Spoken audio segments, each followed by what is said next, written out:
Hello folks, just a quick reminder that the Tiger Nexus podcast is now uploading bi-weekly for the first couple months of 2026. Season 3 is now upon us and I'm very excited to start Season 3 with a brand new guest interview, but we are now uploading every 2 weeks instead of every Tuesday. We're still uploading on Tuesday, we're just now pushing it to every 2 weeks, just so it's a little easier on me to actually get some really good quality episodes out. This may change going back to singular weekly uploads at some point this year, but for the first good chunk of the year we are uploading bi-weekly. So that being said, let's dive in with our first episode. Welcome to the Tiger Nexus podcast, a place where you'll find interviews with content creators and geeks alike. Your host, Tiger, has delved upon the Nexus and found interesting content creators and geeks of all fandoms.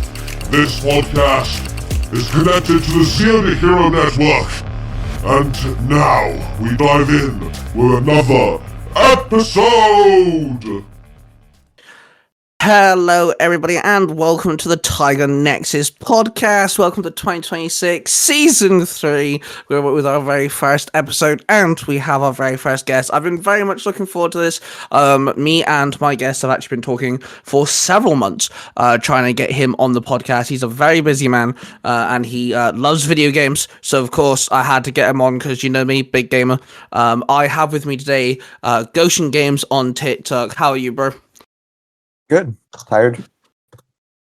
But how's the weather your end? Because I'm kind of got snow threats at the minute. We're in the minuses. How's weather with you? I wish. No, it's hot here. I live in Florida, so it's too hot. Wow. Okay. Yeah. To be fair, I have friends in Texas, and they said that they had barbecues for Christmas because it was that hot. I mean, Christmas wasn't too bad. It was nice. And then New Year's, it was cold, but like my cold is not like your cold, you know?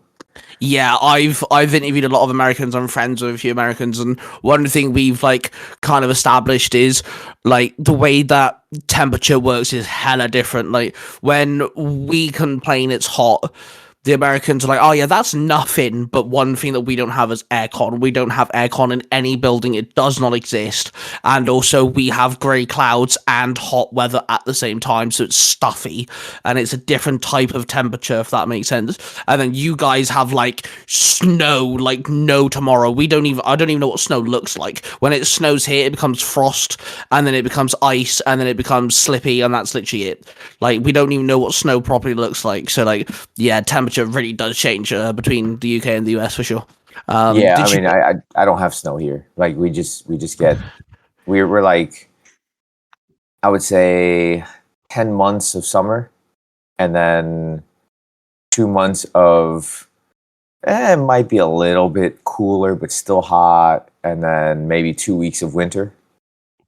Wow, that sounds insane. We have like I'd say about 6 to 8 months of rain.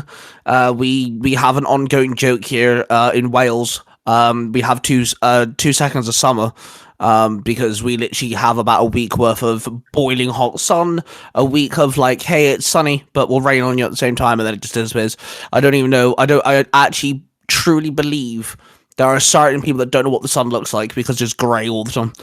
You mentioned Christmas. Did you get any games for Christmas? Because you know you are a big gamer and you are known for your gaming. I mean, I got a couple games for myself for my birthday, not Christmas. Christmas, we actually went out of town. We went up to Tennessee, not for Christmas, but right before Christmas, and we came back Christmas Eve. But for my birthday, which is on the 30th, or the 30th of December, I bought myself a couple games. I got what did I get? Astral Chain. Oh, I like Astral Chain. Astral Chain's good. Yeah, I had never played it, and it was on sale for less than $10 Nice. at Walmart. So I was like, yeah, okay, I picked it up. So I picked it up. I got Tales of Grace's F, which I had already played. when it initially released, but they did the remaster of that, so I got that, and I got Tales of Symphonia remastered, um, and I think that's it. To be honest with you, Astral Chain is one of those games where like I got to the very end, the boss completely whooped my ass like no tomorrow, and then I was never able to complete it. So there's a part of my soul that is ever slowly dying because I've never been able to complete Astral Chain. yeah, I get that completely. That's one of the reasons why, like, I've been tackling my backlog instead of really buying new games. Yeah. As of late, just because my backlog is so massive that I really don't need to buy any games, and it gives me like a sense of completion to like actually start tackling those games. Plus, a lot of these games like I played growing up and just never finished them. So to start over and then kind of finish those games, it's a little bit cathartic, like completing something that I started as a kid. Do you actually know how many games you have? I don't. I did a count. Like I had written down. Are you asking like how many games do I have, or how many Like games? I have how many games would you say you own, whether that's digitally or physically? Oh, so we did. I would say last year we did a count on how many physical games that I own, and we ended at 444 physically owned games at that time. Wow, that is a dream, man. I once upon a time, a good couple of years ago, I did end up getting what was it? I managed to get 100 PS3 games. I had exactly one, and that was really cool. I liked like being able to have all like the Assassin's Creeds. I had all the Uncharted's and everything, and I had like full sets of games and everything. Sadly, I don't have that anymore, but I'm slowly getting there, slowly building my game collection. But over 400 is nuts. Yeah, How many would you say you've played? Like at least once. Like how many would you say you've played out of that 400? I probably played of those 400. I probably played about 60%. Okay, that's not too shabby though. That's not too shabby. That's not too bad, mate. That's not too bad. I've probably completed maybe about 45%. The thing is that like the amount of games that I've actually played is well over 1,000, and I actually I had a little book that I wrote down every game that I've ever played in my life, and unfortunately I've misplaced that book. I went through every console and started writing down every game that I've ever played. Doesn't mean that I've completed them, but ever played them. And I was sitting at over 1,000 by the time I got to the Wii. And then I stopped writing in the book because I was like, this is a lot. I haven't even touched the PS3, PS4, PS5. I haven't touched the Switch. I haven't touched, it was just, it started like piling up real quickly. And the thing is, the bulk of my physical games that I own now would be more modern games. So we're talking like, I say modern, PS2 and up. I have quite a bit of PS1 games, but it's not near like the bulk of my collection. Yeah, that's insane, bro. Do you know what, right? As a gamer, that is actually like quite a high level of praise. Like that's nuts, man. That's actually really cool. As a gamer myself, I find that absolutely awesome. When it comes to gaming, are you the type of person to 100% everything? Like you do all the side quests, you'll collect everything, or are you the type of person that like once you get to the rolling credits, that's the game done? Depends on the game, to be honest with you. I'm not really a completionist, and the reason why is a lot of those. Well, now these days, I should say I'm not a completionist because growing up, yes, I was. I had more time to be able to invest in a specific game. But as I'm older, a lot of these newer games that have like these trophies, like the trophy hunters, a lot of the side quests and the stuff that you need to complete these trophies, they're tedious. They're kind of like just filler. Like go here, collect all of these items, and you do the same quest over and over, and it just becomes kind of monotonous. And I just can't do that. I think the worst offender that turned me off of all of that were the Batman Arkham games. The Riddler. No, I respect Riddler that. trophy hunters. Yeah, I just can't do all the Riddler stuff, and I was like, that's just too much. And so at that point, I was like, I don't really want to do all the side quests, trophy hunting. No, I respect that one. As someone who's a massive fan of Darkin games, played Darkin games several times. Did walkthroughs on them on my gaming channel and things. Yeah, I don't think I've ever completed the Riddler trophies. That is just some tedious stuff. Definitely, like I've never done Assassin's Creed Valhalla because my buddy let me watch him. He kind of streamed it to Discord, and it was massive. And I'm just like, I don't have the time to do this. Like, it's too big. Like, games don't need to be massive. Personally, I don't think every game needs to be huge. So let's go to TikTok a second. You're, as of recording this, currently at 50,000, 50.1 thousand. That's an amazing feat, by the way. That's awesome, especially for gamers. I don't see a lot of gaming related content creators, especially on TikTok nowadays, reach that sort of level. So that's a feat you should definitely be proud of. What kind of made you start posting on TikTok? For the longest time, I was very against it. Like I started on YouTube. And I was pretty successful on YouTube over there. I'm close to 20,000 subscribers. Nice.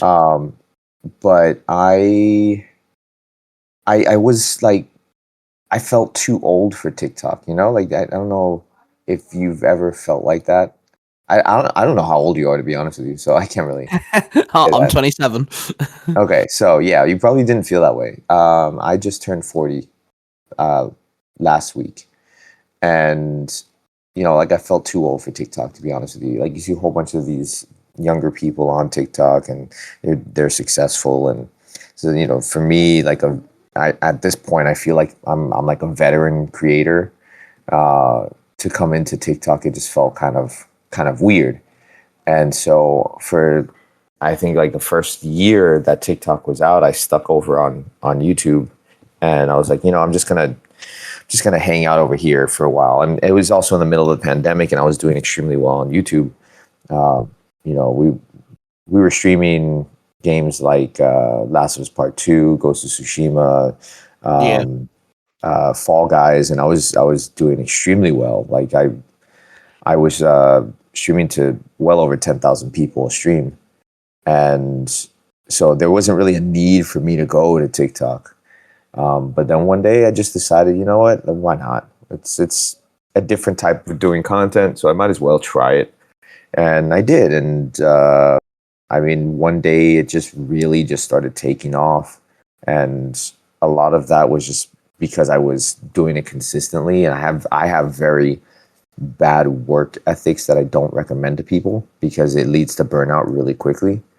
And because of the way that I am with how I work things, it worked for me, right? And so my videos started taking off, and that's why I just started doing it, just because I said, why not? Like it just took me a bit because, like I said, I felt like I was an older fish in a younger pond. Yeah, that's understandable. I definitely think TikTok. I don't know about early on. I was kind of a little late to TikTok, to be honest. I didn't see the appeal straight away, and I feel like there's an audience for everybody, and I feel like no matter your age, I've got a friend who cosplays, and he's in his 40s, and he's gotten himself, I want to say 46,000 so far at the moment. I feel like everybody's got an audience. You just need to learn how to work TikTok, I think. And obviously, clearly, you've done well for yourself. And well done on YouTube, by the way. I didn't know about YouTube. That's really cool. So when you started posting on TikTok, how long do you think it was until you started getting some solid attention? I would say the minute that I started doing it consistently and I figured out what I wanted to do, that's when I started actually doing well. And honestly, I would say the very first video I did that was Games of 10. That was kind of an Yep. eye-opening game changer for me. That Around that, I see that series a lot. That is what I actually think that's one of the first videos I ever saw of you, to be fair. yeah, around that time there was a trend, you know, she's a 10 or it's a 10. You know, like there was that trend that was going Yeah. on, and I was like, huh, let me just try to do this for gaming instead and see like what happens. So I did it as a way to review games that instead of like doing like a just a regular review. Like I would go and I would say the positives and the negatives, and I would change the rating depending on what it was, and then the final rating would be the actual rating of the game itself. So once I did that first video, which was a Silent Hill video, so it was I think it was on Silent Hill 1, and that video for the size of my channel did well, but I wouldn't consider it to like have gone viral or anything, or like to be really successful in the grand scheme of things. But for the size of my channel at that time, which I had like, I would say less than 1,000, that one video did about like 6,000 views, and I was like, you know what, there's something here. So I did another one, and the second one that I did a little bit better. The third one that I did a little bit better, and then eventually one finally just took off and hit like 60,000. Then the next one I did 80,000. The next one I did. So then it was starting to get into the 100,000 views, 200,000 views, 500,000 views. And it just started doing extremely well. And I was like, okay, this is what I can do to grow on this platform. And then I do what would be like the filler videos in between. And that would be me responding to people in the comment sections. And so it would drive more engagement, and people started liking that I was doing that. And then it would turn into discussions on games, discussions on characters, discussions on lore. And, you know, people really enjoyed the interaction. So not only did they follow, but then they stuck around. And that's important, because you can get a follower all day, but if they don't stick around, that follower is worthless in the grand scheme of things. Yeah, very true. One thing I've also noticed as well, which works really well for you, is because I've seen a lot of your out of 10 videos. Like I said, it was kind of how I got drawn to following you and everything. Is the comment section? It's always filled with people going. People are like, you either got people going, I did not understand what game you're talking about until the very end, or you've got people going, I instantly knew what game you're talking about, and like people trying to guess, and you've actually got people trying to like work with the person that you're playing who's trying to guess the person who's rating the game, and stuff like that, and it works really well because it's almost like the audience is playing along in a sense. And I've also seen people rate it as well, like joining in, going, okay, well, I'd give this game a bit more of a rating because I've played it a lot, or it's my first game or something. So like you've got a lot of people joining in, and it's a good way to, like you said, start conversations and stuff. So yeah, I've seen a lot of comments, kind of like people banding together and kind of like working out, trying to figure out the game before the video ends and stuff. It's really cool. Yeah, and like I got other creators that wanted to use that idea as well, because they saw how well I was doing on my channel. And so other creators would reach out to me and ask me if they could use that formula. I was like, yeah, that's fine. I don't own that. Just because like I'm the first person to do it for gaming doesn't mean that I own that concept. And I'm not one to be like, somebody who's selfish to hold anybody back. To give a perfect example, there's a creator, his name is Daybreak. And when I met him, he was a kid. He was 16. And so he sends me a message. He's like, hey, I really like your videos. I wanted to know, can I do this same idea for VR? Because he did VR games. And I was like, yeah, that's fine. I don't care, man. Do whatever you want. I have no problem with that. And so he did, and his videos started doing extremely well too. He surpassed me in followers very quickly. And his views, he started surpassing me more consistently in views as well. And I was like, dude, that's awesome. Like we still talk as well. So like I said, I met him when he was 16. Now he's in college, So it's weird to like see people grow up like that. Like he reminded me of my little brother. So, it kind of, excuse me. Sorry. It kind of reminded me, like, because I have a little brother who's in college. He's 22 or 21. I don't remember. Anyways, so like I don't like to hold people back. That what started happening though was because his videos were doing extremely well. Then his viewers started seeing my videos and started saying that I was copying him and to stop copying him. And I'm like, Yeah. I'm not copying him. He actually asked me if he could use my idea, and it got to the point like people then started going into his video saying I was copying him, and so then he started going into my videos trying to clear everything up because he felt kind of bad, and to the point like he made a video about it. And he's like, hey, no, I got the idea from him, and like it became this weird kind of like, me defending myself, but then him defending me too, because, we're friends. And, now we don't have that issue anymore, but it was going on for a while. And, like I said, I'm not the type of person, I don't like to hold people back. I actually like to help people to grow their content. So yeah, long story short, I guess, or short story Dude, long. honestly, I love that. I love that so much. One thing I've always so I've been dabbling in making content since I was 17. Been grinding, full blown, spending as much time as I can on it for about 2 years. And one thing I absolutely love is if I get the chance to help someone out, because not everyone has the know-how or the idea or whatever. So like I create audio dramas based off like Marvel and DC and different things.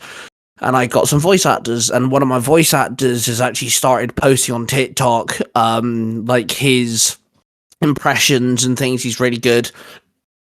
And I keep boosting him as much as I can. I'm like, dude, you need to get yourself out there. Like, he's so good at certain video game characters, and like he's really good at those dark, edgy characters like Sephiroth and Shadow the Hedgehog, and the I'm the bad guy sort of character. And he's really good at them. And he's come to me recently, and he's like, I kind of want to try narration as well. I kind of want to see what I can do. I'm like, dude. You come to me. I can help you with this, and I'm so happy that he's managed to get. He's not massive on TikTok yet, but he's slowly getting traction. And he's a bit shy and he's a bit conscious and stuff. So I'm always trying to always messaging him, seeing how he is and everything. But yeah, I respect you for that, man. Whenever. No matter your size of following, whether it's 100 or 100,000, if you've got the chance to push someone to the next level and help them out, then I'd say do it. Yeah. So yeah, I respect you for that, man. That's really cool. And I love the fact that I'm sorry I laughed when you said about how you both started getting people trolling you about oh, you copied him and stuff. I only laughed because I know what TikTok's like and I know how the comment sections can be, and that is just so typical for TikTok. It's just the negativity of TikTok. Have you had much negative backlash on TikTok? No, because I don't really do any controversial stuff. Every once in a while, maybe I might have a take that might be controversial. Just because I don't like something that other people really like. But I don't really get backlash for it. I did say, or not say, I did have a couple arguments with other creators that kind of exploded negatively, and it's just some people that they can't engage in proper conversation without getting aggressive because they don't like that somebody's disagreeing with them. Yeah, and I've done that. Yeah, I understand. So they have a negative take on things, or they portray themselves in a negative way instead of in an objective way, in a good conversational way. And so like I've had to block people, other creators, because of that. But typically if I block somebody for something, it's because you did something really bad. Yeah, You know, yeah, I like get that. Yeah. you know, I don't typically block people because I don't really have a reason to. You know, I did get blocked from a creator before though, for I have no idea what, and that really it bothered me as a person. Um, uh, Give me a second. I'm sorry. One of my dogs is barking. I mean, you can cut this out. Just give me a second, okay? Yeah, it's fine. Whilst Gotian sorts out his dogs, let me entertain you guys just for a moment and let me spread the message that the YouTube channel of the Tiger Nexus podcast is so close to 100 subscribers. We're at roughly around the 60 mark as of recording this particular podcast episode. We would love to get to 100 subscribers by the end of 2026. I do have several other channels as well. If you guys want to follow me on TikTok, it's the Tiger Entertainment Network, where you can find multiple different videos of me updating you guys on all the different channels that fall under the Tiger Entertainment Network, including the podcast itself. And of course, if you guys can subscribe to the channel, let's get the channel to 100 subscribers. That would be absolutely amazing. Also, we have opened up a Discord server for everyone to join. It's also called the Tiger Entertainment Network. Anyone can join. We have multiple different text channels for movies, TV shows, video games, and all different types of stuff. You guys can come chat with me. There are moderators as well to keep the place safe. And also, I am in the voice chat channels quite often, and you guys can talk to me personally, and we can have discussions about things and stuff like that. You'll also get updates in the Discord server for certain things, and you also get to do polls as well, where you guys can influence certain content when it comes out and stuff like that. So make sure you join the Discord server, subscribe to the YouTube channel of the Tiger Nexus podcast, and check us out on TikTok as well. Let's get back to the episode.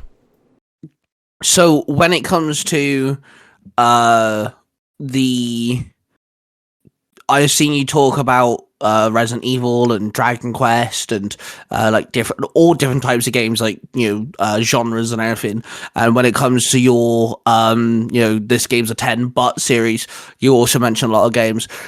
Over your course of TikTok, have you ever like said your opinion on a game, or did this game's a 10 but and rate it a certain way, and now you think differently? Like, have you changed your mind on any of your ratings or anything? Has anything changed? Or are you kind of like one of these people that once you've made your opinion on something, you're solid?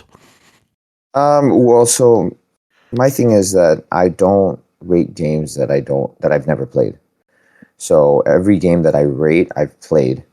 And I don't really have the time to replay a lot of these games.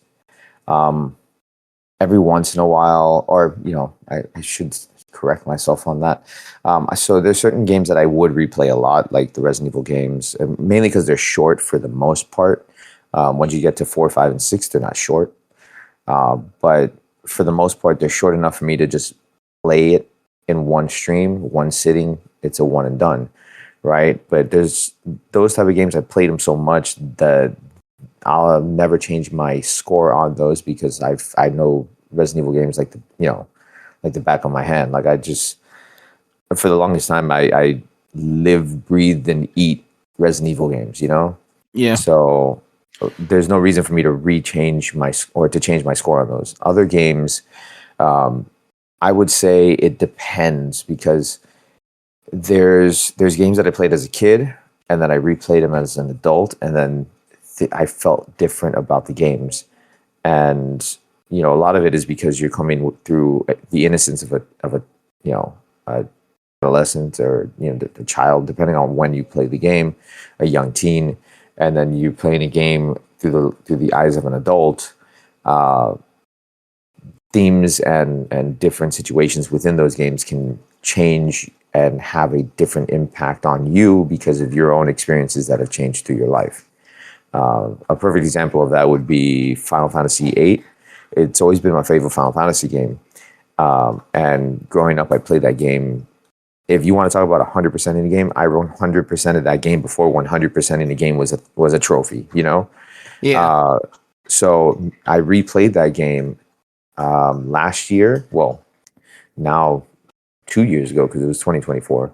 But I replayed it because I was going through the Final Fantasy games on stream, and so as I replayed the game on stream, it had a different impact on me as an adult because now I'm a father. Now I'm married, and so seeing Laguna at his wife's grave at the end of the game, that hit me so hard because growing up, I obviously I wasn't married. I didn't have kids. And so now, I'm married. I've been with my wife for it's going to be 23 years in March. And, Wow, well done. Fair play to you, bro. Well done. Thanks. And so because I've been with her for so long, seeing that scene in the game at the end of the game, it hit me like really hard, and it made me start crying. Where as a kid, that scene was just kind of, oh, that's sad, No, yeah, I understand that because so I played I have a gaming channel too, and I want to say it was early last year, I did the God of War 2018 and God of War Ragnarok, and I hadn't played those games since they came out. Actually, no, I never played Ragnarok. Me playing Ragnarok last year was the first time I played it, but replaying 2018 God of War and having Kratos and Atreus and like the way that he's protective of Atreus and stuff. Now that I'm a dad myself, it kind of like spoke to me differently. Like when I first played it, I wasn't a dad, and it was just like, oh, cool, yeah, Kratos is dad now, like again, so awesome, but now that I'm a dad myself, I'm like, yeah, I kind of understand why he is the way he is, if that makes sense. So like, I kind of get it. And when it comes to we've mentioned Final Fantasy, we mentioned Dragon Quest and stuff. What's your opinions on remakes? I need to know your opinion. Like, are you a fan of when they remake a game, or do you think they should just like try to make something new? No, I don't. I don't mind remakes if they're done well. There's some remakes that are done better than others. Resident Evil 1 remake, that was kind of like the gold standard for the longest time of how to do a remake. And then Resident Evil 2 remake came out, and people say, oh, they cut content in it, but as I play the game, I'm like, yeah, but it's still the same length of the game, and you still get the same amount of quality in the game, and the game itself was really well made. So, like, I actually thoroughly enjoy Resident Evil Remake 2, or Resident Evil 2 Remake, I'm sorry. But then they did Resident Evil 3 Remake, and I was like, what was this? This doesn't feel like a good remake. As a game, it was a fine game. I had a fun time playing it, but as a remake, it was not up to what Resident Evil 2 remake was. So that was like a step down. Other good remakes, to give an example, Metroid Zero Mission is an amazing remake of the first game. Dead Space remake was really, really good, really well done. You have Silent Hill 2 remake was good. The only thing for me, Silent Hill 2 remake felt too long. Like, the story was the same, they kept the story intact, and then they padded out a lot of areas, so the game felt a lot longer than it should have been. But then you have remakes like Final Fantasy VII remake, which is not a remake, it's a sequel. But they called it remake instead. So it's kind of, it rubbed people the wrong way because they expected a full-on remake when that's not what it is. It also doesn't help that Final Fantasy VII's not just, yes, okay, Final Fantasy VII was on 2 discs, like the original one, but the air quote remake is what Final Fantasy VII remake, then it's Final Fantasy VII as a sequel now, isn't there? And then they've also, is there going to be like a whole trilogy now or something, I think they said? So to play the whole air quote remake, you have to like not only wait a couple years, but you have to buy like 3 separate games. And also they added DLC to Final Fantasy VII remake, but only on PS5. Well, no, that DLC's on PC as well. Like, it's okay.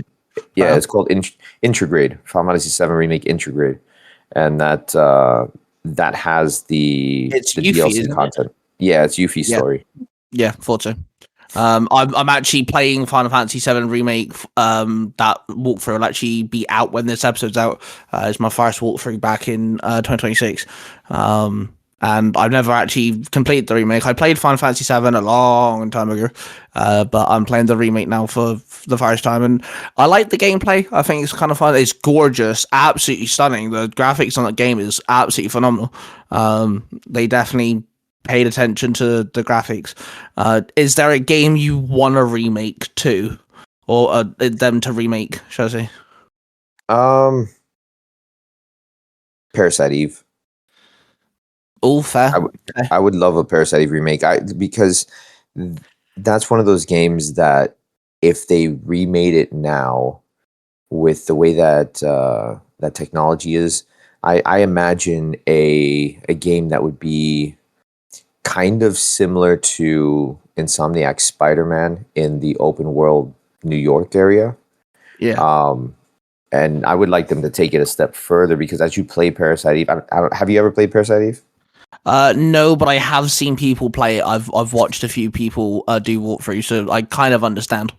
Okay, so in Parasite Eve, as the game progresses, it goes through different days. Yeah. So as the game progresses through the different days, the city of New York gets, for lack of a better term, gets more and more infected. And to see that in like modern technology, and to see how the city would get more infected, and maybe in this kind of situation, it would be as much as I'm not a fan of open world games, this would be a game that would have to be open world, so you can explore the different buildings with Aya, because in the game she goes into the different buildings. Yeah. So then to be able to go into the different buildings to save people, have missions like that, I think that would be fantastic. So that's why I would want them to remake Parasite Eve. My game that I want to remake is from the DS. It's Dragon Quest IX: Sentinels of Starry Skies. It's the only Dragon Quest game that I have played all the way through multiple times. It might actually be my favorite Dragon Quest, and I really want them to remake it because it's only on the DS. And yeah, it just, as a kid, it was the game that I'd get annoyed. I'd have to put it down for a couple hours. I'd go back to it. I'd go to like school, and that's all I could think about. It was very like I like the whole.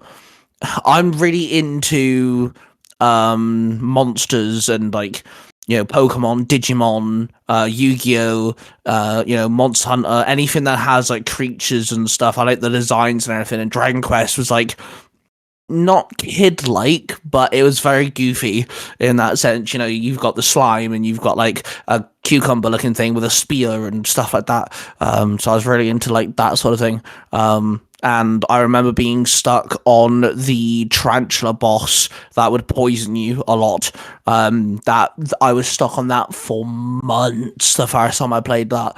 But I was really into Dragon Quest IX. If they could, even if they just ported it to Switch, I'd be happy. But if they remade that, that is something I'd happily put my money on. I mean, I'm sure they'll port it out because of what they're doing with Dragon Quest as of late. Yeah, they've how many Dragon Quests have they done now? Like they did the remake of 1, 2, and 3. They're remaking 7. So yeah, I mean, eventually, I'm sure they'll port it out to modern platforms.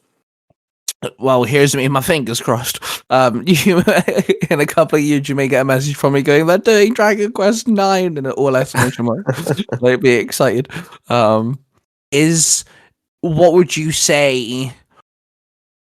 So obviously, as someone who's played multiple consoles, you've played lots of different genres and everything. What's your thoughts on like modern gaming now? A lot of games are either loot boxes and battle passes, or it's a case of they'll give us a game and it's like 9 updates later, then you've actually got the full game.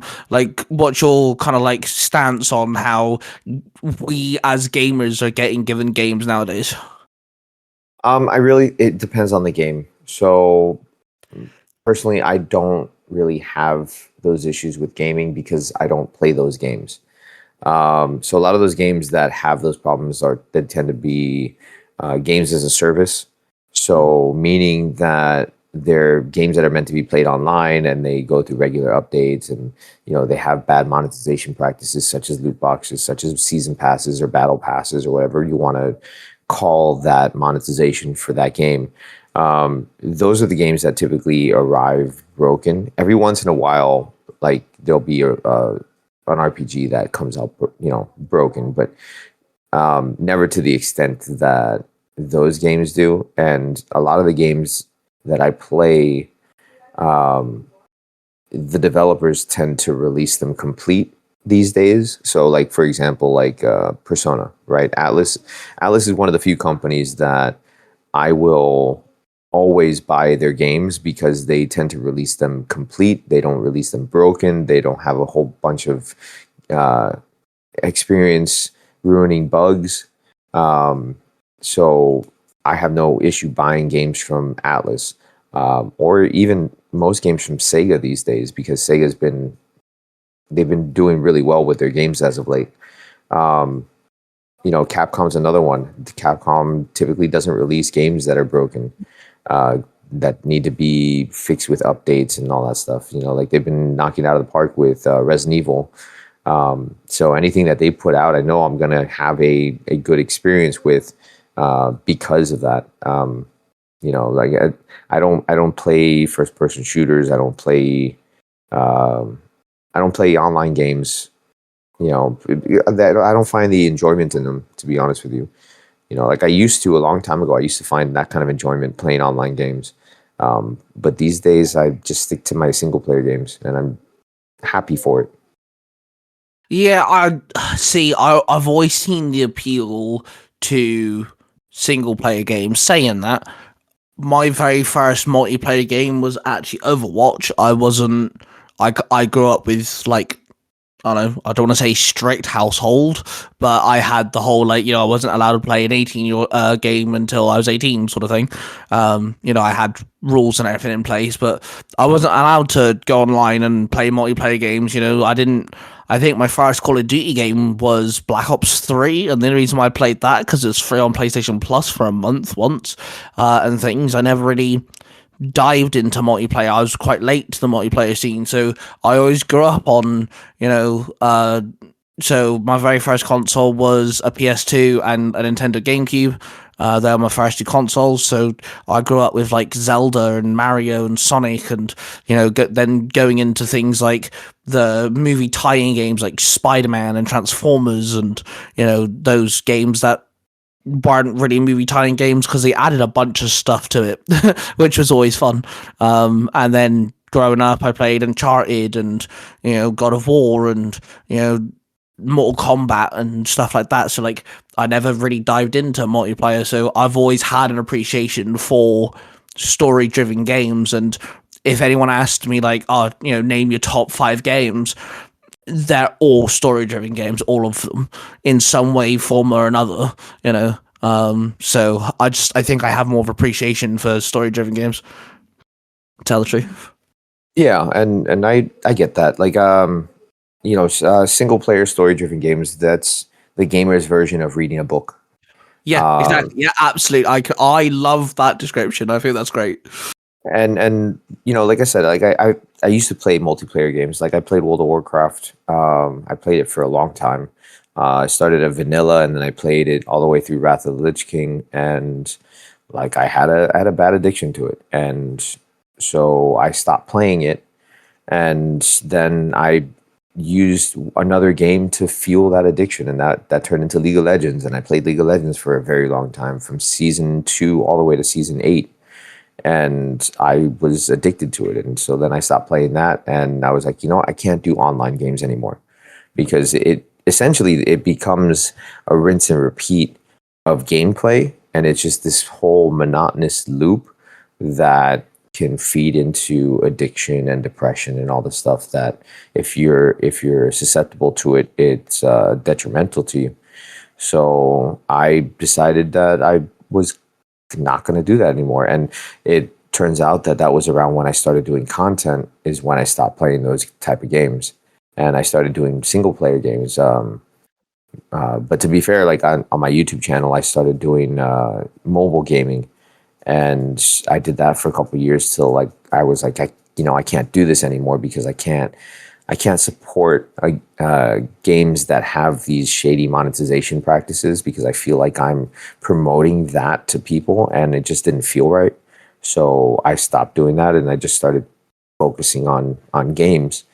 But as a creator, it's kind of difficult because like you always want to chase the newest game, and so I found myself doing that, and like I was running through games real quick. I would buy a game, I would play it all the way through, finish it, go to the next one, buy the next one game, play it all the way through, and I was starting to find that like I wasn't enjoying myself as a gamer, and it was actually making me kind of hate playing video games. So I had to change the way that I did streaming because like didn't I didn't want to hate something that I love to do, and so I stopped doing that chase, and that's what kind of led me to going back to doing my backlog is because it's like I don't need to chase stuff. I can just play my games, and streaming became something more for me instead of more for other people, and it's one of those things that like I could have kept streaming for thousands of people, but I wasn't happy doing it. And so I did something that most people would not have done, and I just threw it all away because I would rather have just played a game for me instead of for other people. Yeah, Sorry, it kind of went into that, but nah, man, I love it when the guests ramble, bro. It's one of my favorite things about interviewing people. It's just let them have their moment. It's all good. No need to apologize, man. I love it, and yeah, I completely understand. I do play some multiplayer games. I'm not really into like the big ones. Like I won't touch Fortnite.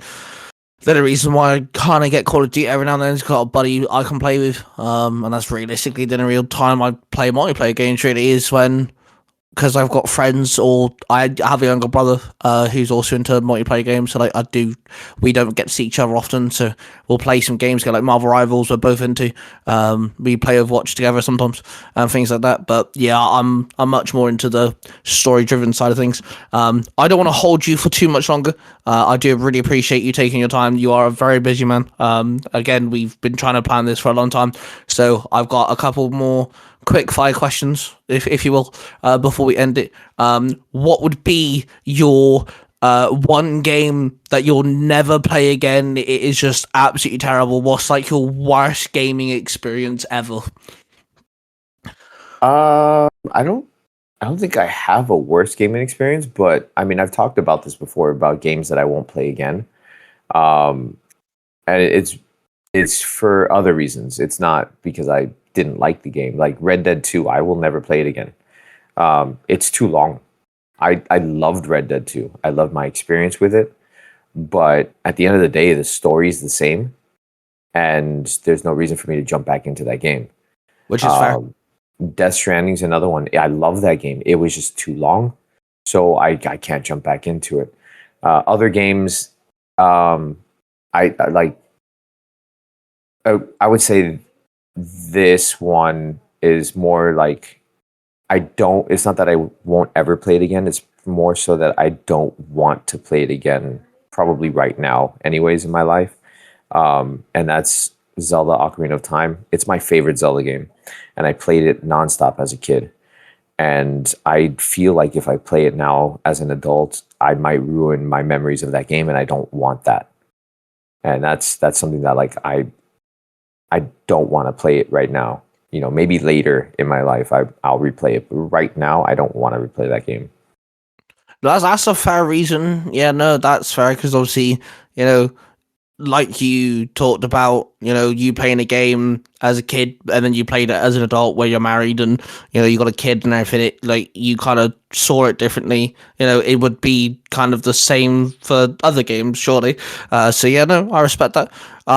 If someone came to you and said, I've never played a video game in my life, I don't know anything about video games, can you recommend me a couple of games from any console, any generation, any genre? What would you say is a good kind of like gateway into gaming? I feel like you're just taking questions that I've already answered off of my own content. Like, is that what you're doing? No, and I apologize. No. It's not. I'm not like. It's just funny because I've touched on all these topics already. Actually, this one specifically, I did a recent video on it, and I asked the same question to my viewers. And so the way that I would approach it is, what kind of movies do you enjoy? Do you like reading books? What do you enjoy reading? Like, I would ask them questions first to find out who they are as a person, and as a consumer of content and media, to be able to figure out what I'd be able to recommend to them. Because, like, if, for example, they enjoy watching horror movies, I'm not going to go and suggest them to play Mario, or if they enjoy fantasy stuff, I'm not going to go and suggest for them to play Call of Duty. So, I'd find out who they are first, and then I'd be able to recommend a game to them. Yeah, no, that's very fair. I kind of on the same sort of like bench, because I got asked that question the other day, and the first thing I'd say, my kind of answer was like, well, I'd have to talk to them first, because like you said, if they're already in horror, you're not going to recommend them Mario. It's like, that's not how it works. So is there a particular game character you wish had a spin-off game, whether they're playable or not? Um, not really. I've never thought about that, to be honest with you. Like, I don't really see other characters in that way. Like, if they're a side character, they kind of serve their purpose. Um, I think probably the closest thing I would say would be, I would want a Last of Us game that's focused around Joel and Tommy before part one. Yep, no, I love that. That's a very good answer. I agree. I think we should have had a prequel. Yeah, that works. Um, are you into watching movies and TV shows based off video games, or do you tend to stay away? Ooh. So for the longest time, I would stay away. I still kind of do. Every once in a while, there'll be a movie that'll pop up that they really did well, or a TV show that they did well, and then I'll watch that. So, like, the Sonic movies are great. Yeah, Uh, yeah. the Mario movie was really good. Uh, the Fallout series is fantastic. I haven't watched season 2 yet. I kind of wait till enough episodes are out, and then I'll watch it. Same. I do exactly the same. Everyone's like, "Hey, have you watched the first episode of this?" I'm like, "No, I'll wait until like 3 or 4, maybe more episodes are out, then I'll Yeah, watch them." yeah. Yeah, and like Last of Us, the Last of Us show was okay for me. I didn't really like get super invested into it like a lot of other people did. So I just think I stopped at like episode 4 or 5 of season 1. I Um, have very mixed emotions about Last of Us. Season 1, I found enjoyable. Season 2, I wanted to headbutt a wall watching that. yeah, I don't know, just the show didn't really speak to me the way that the games did. So yeah, I mean, I would say for the most part mixed feelings about movies and shows that are based off of games. They don't always work so well. Yeah, I agree. Do you have a favorite console or gaming platform? Yeah, so people ask me this all the time, and they expect me to say something like a PS1 or PS2 or something like that, but it's actually my PS5. Um, Fair. I I play that probably more than any other console, and a lot of that has to do with I have a lot of PS4 games, Yeah. so like I can just pop in a PS4 game, I can pop in a PS5 game, um, and then there's my Switch. So I would say my Switch is a close second, just because I have so many games on the Switch, and it's so easy for me to just take it wherever I'm going to be able to play whatever I want. Um, like I would love to sit here and say PS1, PS2, and tell you why, but in all honesty, I haven't really played a PS2 game in a long time. I think the last PS2 game we played was uh, Digital Devil Saga. I think that was the last PS2 game I played on live stream.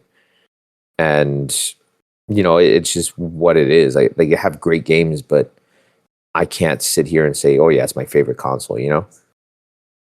So would you say the PS5/PS4 has your favorite game library, or do you say that goes to a different console?